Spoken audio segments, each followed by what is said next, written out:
Bonjour mes chers élèves et bienvenue à École Al-Iman. Aujourd'hui, on va voir une nouvelle leçon de vocabulaire, les synonymes. Alors, suivez avec moi s'il vous plaît. Commençons d'abord par quelques exemples. Ziad est un garçon aimable. Ziad est un enfant adorable. Prenons cet exemple. Regardez les mots qui sont en gras. Est-ce qu'ils ont le même sens ou un sens différent? Oui, bien sûr, ils ont le même sens. Garçon veut dire enfant, aimable veut dire adorable. Est-il permis aux passants de franchir la chaussée? Oui, il est autorisé pour les piétons de traverser la chaussée. Regardons ces deux exemples-là, ces deux phrases. Regardez les mots qui sont en gras. Est-ce qu'ils ont le même sens ou un sens différent? Bien sûr, ils ont le même sens. Permis veut dire autorisé, passant veut dire piéton, franchir veut dire traverser. Voici un troisième exemple. Elle a terminé ses exercices. Elle a fini ses exercices. Regardez les deux phrases, les deux mots qui sont en gras. Terminé, fini. Est-ce qu'ils ont le même sens ou un sens différent? Ils ont aussi le même sens. Alors comment appelle-t-on les mots qui ont le même sens ou un sens proche? Ça s'appelle les synonymes. On les appelle les synonymes. Les synonymes sont des mots qui ont le même sens ou un sens proche. Les synonymes appartiennent à la même classe grammaticale. Ça veut dire, regardez les deux exemples. Le conducteur roule très vite. L'automobiliste roule très vite. Regardez les deux mots qui sont en gras. Conducteur, automobiliste. Ce sont les deux des noms. Très bien. Alors, le premier, c'est un nom. Et quand j'ai donné un autre synonyme pour le mot en gras, j'ai utilisé aussi la même nature que le premier. Alors, les deux sont des noms. C'est pourquoi on dit qu'ils appartiennent à la même classe grammaticale. Non, non. Voici un deuxième exemple. Il a posé le verre sur la table. Il a mis le verre sur la table. Alors regardez les deux mots qui sont en gras. Poser, c'est le verbe poser conjugué au passé composé. Mis, c'est le verbe mettre conjugué aussi au passé composé. Poser veut dire mettre. Alors les deux sont des synonymes et les deux sont des verbes. Ils appartiennent à la même classe grammaticale. Si j'ai donné par exemple un mot qui est adjectif, je dois chercher son synonyme qui est aussi adjectif. Passons maintenant. Les synonymes sont des mots qui permettent d'éviter les répétitions.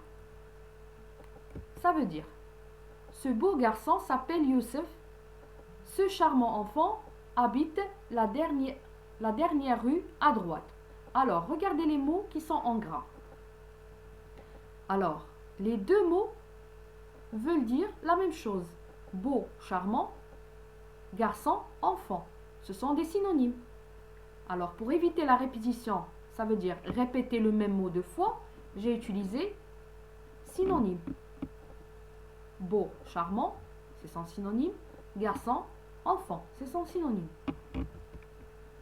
Les synonymes sont des mots qui ont un sens proche, propre à lui.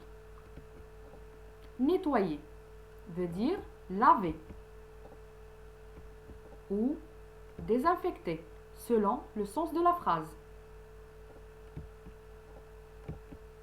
J'ai lavé les draps, j'ai désinfecté la blessure. Mais attention, ici, laver, désinfecter n'ont pas le même sens.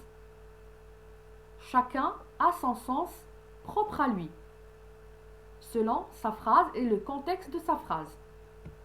Alors, je ne peux pas dire j'ai désinfecté les draps ou j'ai lavé la blessure. Alors, c'est pourquoi on dit que les synonymes sont des mots qui ont un sens propre. C'est pourquoi il faut donc choisir le synonyme qui convient le mieux en fonction de la phrase, comme je viens d'expliquer, et du contexte. Parfois, un mot peut avoir plusieurs synonymes. Regardons le verbe faire. Faire des photos, ça veut dire prendre des photos. Faire un sport, ça veut dire pratiquer un sport. Faire un dessin veut dire dessiner. Faire un métier veut dire exercer. Faire une cabane, ça veut dire construire une cabane.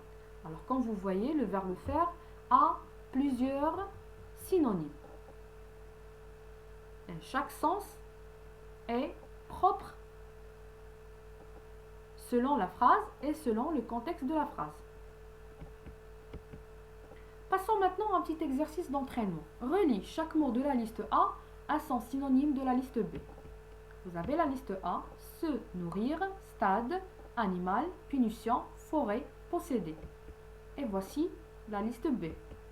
Terrain, manger, bête, bois, avoir, châtiment. Alors, je vous laisse réfléchir et on se retrouve dans quelques instants avec la correction.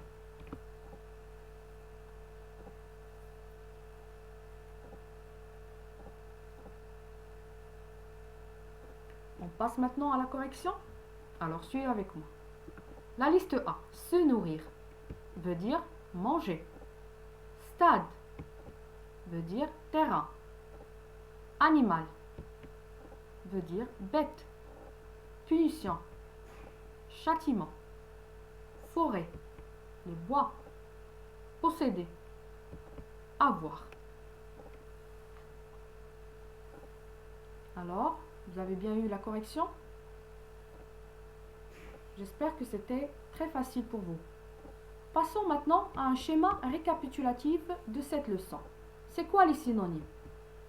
Ce sont des mots de sens proche. Ce sont des mots qui ont un sens propre. Un mot peut avoir plusieurs synonymes selon le contexte de la phrase. Les synonymes doivent avoir la même classe grammaticale. Les synonymes sont des mots qui permettent d'apporter plus de précision.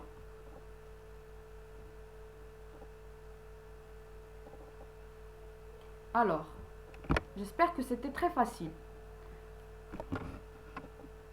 N'oubliez pas de recopier le schéma sur votre cahier de leçons. À très bientôt. Merci.